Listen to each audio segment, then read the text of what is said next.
뉴스의 진수를 보여주는 인터뷰 뉴진수. 청취율 조사 기간입니다. 02로 시작되는 전화가 오면은 뉴스레터 K라고 대답해 주시면 감사하겠습니다. 청취율 조사 기념 이벤트도 준비했습니다. 방송 중 사연 보내주시면 추첨을 통해서 치킨 교환권 보내드릴 테니까요. 여러분의 이야기도 많이 들려주세요. 여야 모두 전당대회 분위기로 뜨거운 가운데 어제는 김두관 전 의원, 오늘은 이재명 전 대표가 연이어 당대표 출마 선언을 했습니다. 윤곽을 드러낸 8.18 민주당 전당대회, 민주당 5선 중진인 이인영 의원과 얘기 나눠봅니다. 의원님 어서 오세요. 네, 안녕하세요. 나와주셔서 감사합니다. 고맙습니다. 저를 불러주셔서. 자, 민주당 전당대회 앞두고 의원님 이름이 많이 거론됐습니다. 당 대표 후보 출마 가능성이 이제 제기됐고 많이 거론됐던 건데 얼마 전 인터뷰에서 아직 당원 기대에 부응할 만한 준비가 안 돼 있다. 이렇게 밝혔습니다. 당권 경쟁보다 다른 역할에 더 집중할 때다 이런 뜻인가요? 예, 뭐 저는 실제로 당원들의 그 요구에 부응할 그런 준비가 안 돼 있고요. 무엇보다 경제 민주화, 보편적 복지 이런 거 이후에 우리 당의 가치와 노선이 어디를 향해야 하느냐 이런 것에 대해서 충분한 준비가 되어 있지 않습니다.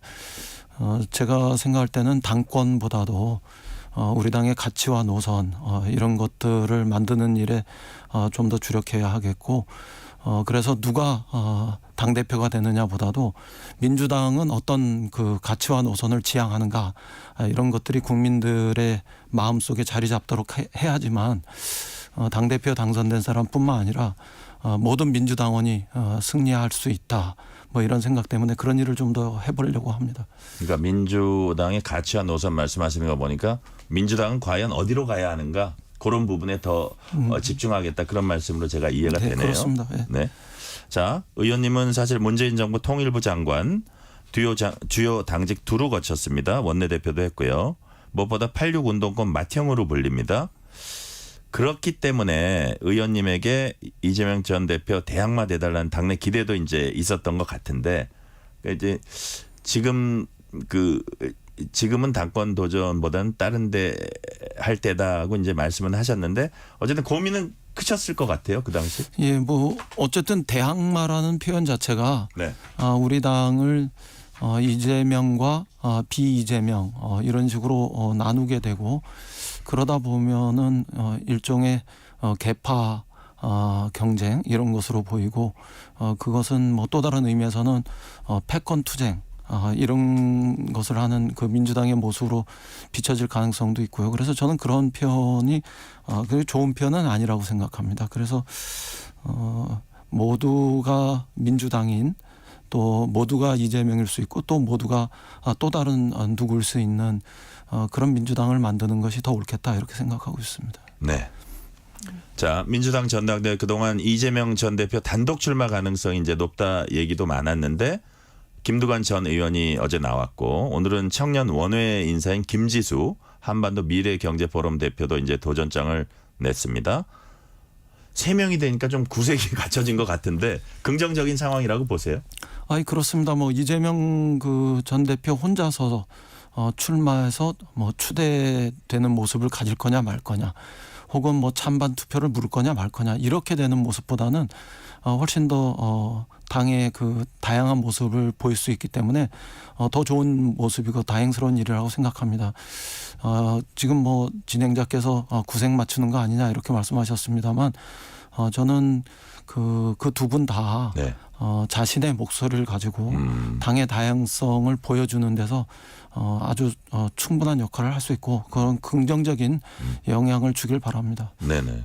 자, 저의 구색은 어떤 그러니까 뭐라 그럴까요?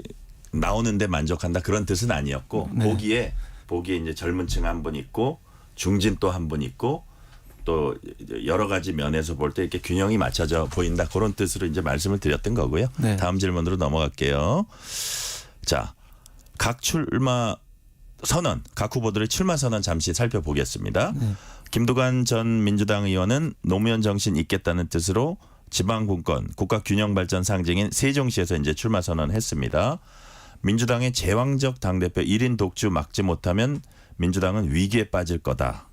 당의 붕괴를 온몸으로 막겠다. 이런 표현을 썼어요. 그래서 아까 사실 우리 이인영 의원님께서 아까 당의 가치와 노선이 어디로 가야 되냐 이런 말씀하실 때 그냥 제가 혼자서 약간 해석한 거는 지금 계속 일극체제라는 비판도 받고 있고 이게 당의 건강성에는 좋지 못하다는 지적도 좀 있잖아요. 그런 부분들을 조금 그 김두관 전 의원도 내포하고 있는 것 같은데 이런 김두관 전 의원의 그 문제 제기에 대해서 공감하세요? 뭐 당대표 1인 체제, 1극 체제 이런 표현으로 비판하는 분들도 계시지만 또 당원 주권 시대 개막 뭐 이런 것으로 긍정적인 표현을 하는 분들도 있어요. 그러나 이 두 표현들 모두 비판적인 부분들은 어떻게 긍정적인 표현으로 우리 당이 승화할 거냐. 또 이렇게 긍정적인 표현은 어떻게 더 발전시킬 거냐 뭐 이런 측면에서 과제는 계속 남아 있다고 생각합니다. 특히 이제 김두관 그 전 의원 같은 경우에는 네. 지방 분권, 지역 균형 이런 데서 뭐 굉장히 상징적인 그 의미를 가지고 계시는 분이고 또 그것은 지난 시절 노무현 대통령께서 아주 분명하게 추구했던 우리 당의 가치와 노선이기도 했기 때문에 그런 점들을 잘 살려서 이번 전당대회 레이스에 임한다면 그 일극체제도 넘어서고 또 당의 다양한 가치와 노선 이런 것들이 존재한다는 것을 입증하는 계기도 될 수 있겠다 이렇게 생각하고 기대를 가지고 보고 있습니다. 네, 다양한 목소리가 표출되고 다양한 그 시각이 있다는 거 보여주는 그런 계기가 됐으면 좋겠다 말씀이시고요.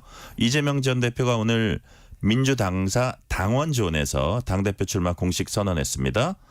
국민의 먹고 사는 문제 해결하는 것, 먹사니즘이 바로 유일한 이데올로기여야 한다라고 말했습니다. 미래 비전에 이제 초점을 둬서 대선 후보 출정식을 방불케 했다는 이제 평가도 있습니다. 이재명 전 대표 출마 기자회견 어떻게 평가하십니까? 우선 기본사회 중심으로 신성장 론을 폈고 또 기존의 산업화 고속도로 이런 걸 넘어서 또 인터넷 고속도로 이런 걸 넘어서 에너지 고속도로를 만들겠다 뭐 이런 것들도 있었고 또 마지막으로 당원 주권 시대로 당원이 주인인 정당으로 대중정당으로 진화하겠다 이런 표현이 있었는데 저는 뭐 그런 방향성 자체는 뭐 긍정적인 의미를 가지고 있다고 생각합니다. 다만 이제 그럼에도 불구하고 예를 들어서 평화주도 성장 혹은 평화경제론 이런 것들을 더 강하게 하는 거 이런 것들도 좀 기대하고 싶고 또 나아가서 당원주인 정당을 넘어서 어떻게 다시 국민 정당이 될 것이냐 국민 속의 정당이 될 것이냐 이런 점들도 더 앞으로 나아가는 이런 계획들이 있었으면 좋겠습니다. 그리고 당장은 우리 국민들에게 이 일종의 인구 위기론 또 기후 변화론, 또 디지털 격차론 이런 것과 관련해서 미래 사회에는 반드시 해결하고 나갈 3대 과제이기도 하기 때문에 네. 이런 부분들은 어떻게 해결할 것인가 이런 것들은 그 이념을 떠나서 모든 그 정치의 공동의 과제로서 제시할 이런 필요성도 있겠다 이런 생각을 하고 좀 보태고 싶습니다. 그런 얘기들. 네네. 자 방금 말씀하신 것 중에 당원 중심 정당 이제 말씀하셨는데요. 당원이 당의 진정한 주인으로서 당 활동에서 소외되지 않고요. 뭐 당 의사 활동에 참여하는 길 확대하겠다 이렇게 뭐 좋은 얘기인데 이게 어떻게 해석하는 데 따라서는 이재명 전 대표의 그 뭐라 그럴까요? 체제를 더 공고히 하는 그런 뭐라 그럴까? 반면에 좀 다양성이 억제되는 그런 방향으로 되지 않을까 하는 그 강성 일부 지지층에 의해서요. 그런 우려도 있는데 그런 부분은 어떻게 보세요? 뭐 일부 그런 우려나 비판이 있을 수도 있습니다만 이 시대가 네. 실제로 역대 어떤 정당과도 다르게 권리당원이라든가 이런 당원의 숫자들이 거의 250만 가까이 이렇게 증가돼 있는 현실에서 어떻게 그 당원들의 의사를 당의 운영 과정에 또 결정 과정에 반영할 거냐 이런 것들은 실제로 중요한 문제이고 네. 또 이전과 달리 SNS의 발달 과정 속에서 직접 민주주의의 가능성 이런 것들도 보여지고 있지 않습니까? 그러니까 기존의 대의 민주주의 간접 민주주의 이런 거 못지않게 어떻게 직접 민주주의를 우리 정치 속에서 받아서 시스템화할 거냐 이런 것들도 매우 중요합니다. 그런 측면에서 너무 비판적으로만 볼 문제는 아니고요. 오히려 한 발 더 나가서 이런 직접 민주주의와 간접 민주주의, 대의 민주주의가 어떻게 새로운 그 균형점을 잡아야 하는 건지 이런 것들에 대해서도 우리가 과제로 만들고 또 더 나아가서는 직접 민주주의에서 놓칠 수 있는 이른바 심의 민주주의, 수기 민주주의 네. 이런 것들은 어떻게 우리가 해결할 건가 이런 그 앞으로 나아가는 전진하는 이런 과정 속에서의 과제로 우리가 설정해 보면 어떨까 저는 오히려 그렇게 생각합니다. 네. 어떻게 보면 뭐 관련되는 얘기일 수도 있는데 최근의 사례를 하나 말씀드릴게요. 최근 본회의에서 박상용 검사 탄핵 소추안에 기권표를 행사한 노무현 전 대통령 사이 곽상원 의원에 대해 강성당원들의 비난이 쇄도했다고 합니다. 이런 상황은 어떻게 보세요? 곽상원 의원도 그 지지자들이나 네. 당원들이 자신에게 왜 그런 그 비판을 하고 있는지 이런 것에 대해서 잘 이해하고 있을 거라고 생각합니다. 그리고 곽상원 그 의원의 마음 속에 당면한 검찰 개혁의 과제 이런 걸 놓고 주저하거나 머뭇거리거나 뭐 그런 의식이 있어서 그런 그 태도를 취했다고는 전혀 생각하지 않습니다. 큰 흐름은 우리 검찰에 대한 우리 국민들의 의식, 비판 이런 것들이 어디를 향하고 있는지 이런 걸 잘 알고 있으리라고 생각하고요. 그런 측면에서 검찰 개혁은 함께 그런 마음을 가지고 있을 거라 이렇게 생각합니다. 자, 7718님이 이런 문자 주셨어요. 이인영 의원님, 여야가 화합의 길로 갈 수 있도록 나침반이 돼주세요. 이런 또 당부를 또 하셨습니다. 자, 당대표 경선 결과가 이제 어떻게 나올지 모르지만 최재성 전 청와대 정무수석은 김두관 전 의원이 20% 안팎으로 득표를 할 걸로 본다면서 일극체제의 균열을 낸다는 점에서 의미가 있다. 이렇게 이제 얘기를 했어요. 우리 이인영 의원님께서는 결과에 대한 전망, 이건 너무 어려운 질문인데 혹시 그러고 전망을 하게 되신다면 그 의미는 어떻게 갖고 계세요? 이게 서로 이렇게 팽팽하게 그 균형을 찾아가면은 국민적 관심이 훨씬 집중될 거고요. 저는 최소한 한 6대4 정도의 결과를 만들어내면 정말 좋겠다. 뭐 이렇게 늘 생각합니다. 그게 민주정당에서 내올 수 있는 최상의 최적의 그런 결과들이 아닐까 늘 그렇게 생각하는데요. 어떨지 좀 뭐 관심을 가지고 보겠습니다. 그런데 더 중요한 거는 네. 그 결과가 8대2냐 6대4냐 5대5냐 이런 거보다 수치보다는 국민들이 바라볼 때 민주당은 어떤 가치와 노선을 견지하고 있어 무엇을 하려고 하는 정당이야 이런 것들이 보여지는 게 훨씬 더 중요하지 않을까 뭐 그렇게 생각합니다. 네. 그중에 뭐 특히 아까 먹고사니즘 뭐 이런 것들도 나왔습니다만 먹는 문제 그다음에 아픈 문제 또 잠자는 집의 문제 그리고 일자리의 문제 이런 것과 관련해서 민주당 전당대회에서는 명쾌한 민생의 해답이 있더라 이런 것들이 보여진다면 수권 정당으로서의 기대와 관심이 폭증하지 않을까 뭐 그렇게 생각합니다. 관련되는 약간 뭐 부정적인 측면일 수도 있는데요. 민주당 최고위원 후보군이 이제 친명계 일색이다 이런 평가가 나옵니다. 근데 친명계가 워낙 많기는 하더라고요. 네. 근데 자, 최고위원 간 비전 경쟁보다는 내가 더 이재명을 보호할 수 있다. 내가 이재명 대통령을 만들 거다. 뭐 민주당 입장에서는 좋은 얘기일 수도 있지만 일종의 충성 경쟁처럼 보는 그 국민들이 많거든요. 이런 상황은 어떻게 보세요? 최고위원 후보로 나온 사람 각자가 각자의 레시피를 가지고 그럼요. 고유한 그 메뉴 하나씩 개발해 가지고 그걸 더 힘차게 주장한다면 민주당이라는 식탁이 더 풍요롭고 풍성해지지 않겠습니까? 그러니까 이재명 대표와 내가 더 가까워 뭐 이른바 이런 명심팔이 이런 것으로 득표 전략을 세우는 것보다는 자기가 가진 고유한 레시피 메뉴 이런 것들을 들고 나와서 전당대회 장이 훨씬 더 풍요롭고 풍성해지는 이런 과정이 훨씬 더 바람직하다 뭐 그렇게 생각합니다.